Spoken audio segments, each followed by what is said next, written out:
Okay, Port St. John's Community Legal Advice Center during this lockdown period, we didn't take cases per se, the ordinary cases, it's only GBV cases. Also, we are trying to assist people in giving food hampers. The challenge now that we are facing with, it's because we don't have time to go direct to the communities. We have to liaise with traditional leaders or councillors on the ground to identify people.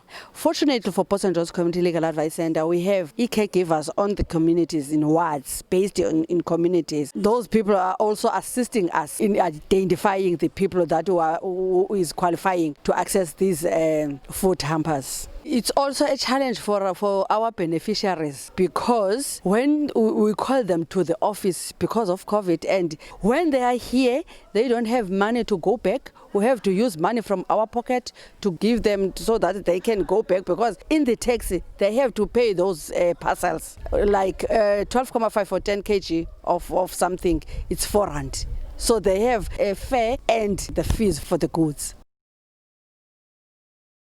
Before, SCAT assisted us with these food parcels for 25 people, 15 people. But during this COVID-19, SCAT assisted us with food hampers in partnership with Solidarity Fund, where we get 1,100 food hampers for communities of Port St. John's. So we are proud to say that 1,100 people are benefited from those hampers. In cases of GBV, fortunately for us, we have the program of EPWP, where we have 57 people on the ground now, where they provide awareness door to door. They do counseling for the victims. They support them. Also, they refer where there is a need. Yeah, there are so many things, because I didn't understand that there are people out there who are so poor. We are calling them poor of the poorest, where you will find out a man of the house is depending on going to the forest to cut poles so that they can put something on the table.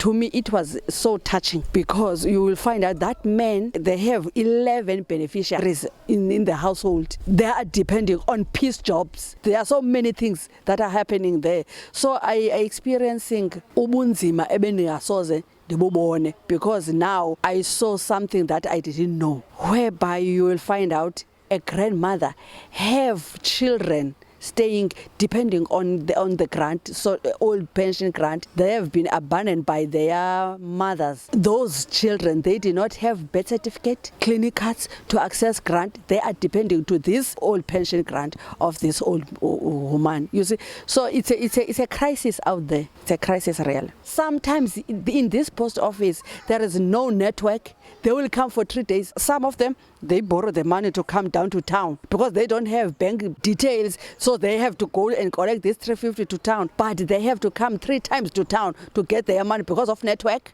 There's no network, there's no money. So that 350 thing to me is too small for that matter. You have to travel first so that you can get this 350. What are you going to get from 350? And you will find out when you get this 350, already you have debt. You have to pay because you borrow the money to go and collect the 350.